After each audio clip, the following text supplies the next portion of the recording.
You have more younger people today, so the traditional leaders or the system is not so entrenched as it was when I was a young girl. Because young people are more defiant, they are more experimental, they are more outward looking, they are more exposed to social media. So there is no way you can ask young people to do things which they are not comfortable with.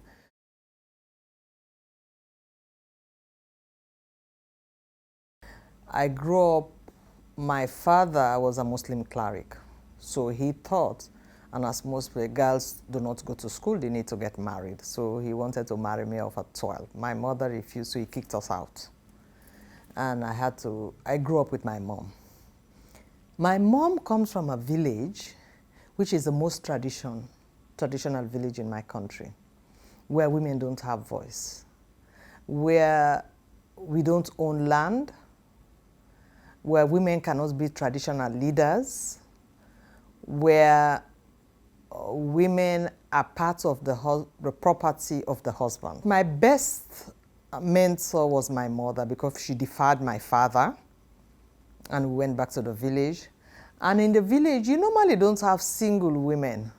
You know, my mother went there, she held her head high up, and she insisted I get an education. She said to me, with education, you can do anything and you can be anybody. And as I said, when my mother died, I couldn't bury her because the society refuses. I had to go and look for my father.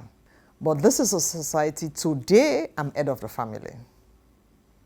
I make all decisions. No decision in my family is made without consulting me.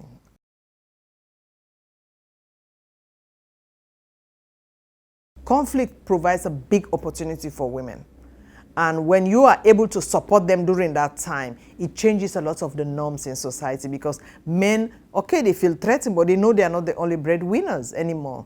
Women can bring something into the home, women have power, have voice. Society is never the same anymore. When people go to refugee camps, they give a lot of education. Education is free in refugee camps and IDP camps. And what I discover is that when people are returning home, one of the conditions they give is that there has to be schools. And in Sierra Leone, we discovered that the ethnic groups that normally do not allow their girls to go to school, when they came back from the war, you know, the enrollment of the girl child increases by 200%. And once you educate a girl, you cannot control her thinking, the way she thinks. And the mother sees the benefits of education. The mother has been given support to do business while she's in the farm. She comes back. She wants to be economically independent. So war has its own consequence of what it does to society. But the restructuring after the war is one of the biggest opportunities I've ever seen in anywhere in the world that helps to transform a society. It changes a society completely.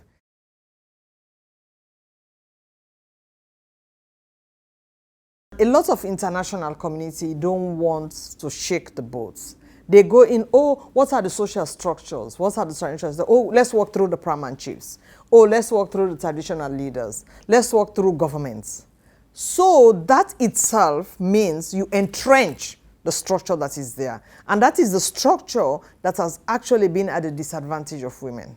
And that is the structure that actually makes sure the norms are maintained.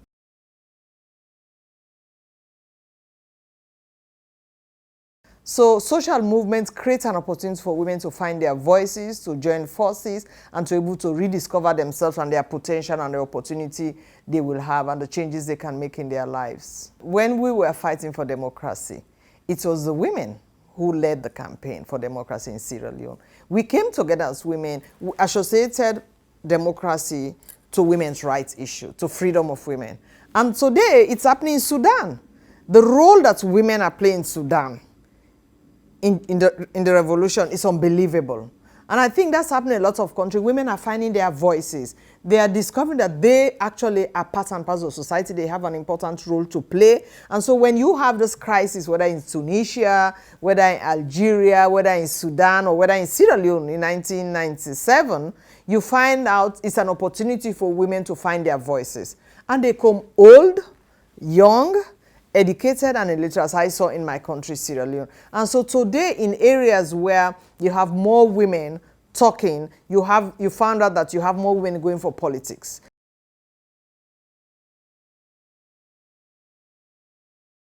One of the reasons why we've not been able to break the glass ceiling in politics is because politics is still controlled by men. And the men still do not believe that a woman should be a leader. It's very difficult. If you look at the political party structures in my country, you don't have women in the main structure. And I think I was discussing with some women before I came to London. I realized that what they've skillfully done, the men, is that whether it's the religious organization, anything that is an organization that brings people together, they find a women's wing. So they send you to the women's wing. So the presidents, the vice presidents, the secretary general, the organizer, everybody in that main structure is a man. So they put in the women's wing, and when they need things, somebody to cook, somebody to mobilize, somebody to fundraise, they ask the women. But when they sit on the table to make the political decision that determine the future of our country, at the local level, at the national level, women are not on that table. And they skillfully look for women who are not well educated, well exposed, to put as the leader of the women's wing. And at the community level, they find a bunch of illiterate women as a women leader. These women see themselves in position. So they have been very skillful in trying to, in marginalizing us, whether at the politics level or society level. So I think the only way we can fight this is by getting them to abolish that women's wing in any organization, whether in religious organizations. So that until we sit on the table to discuss the issues that are particularly concerned to us, we'll not be able to solve the problems.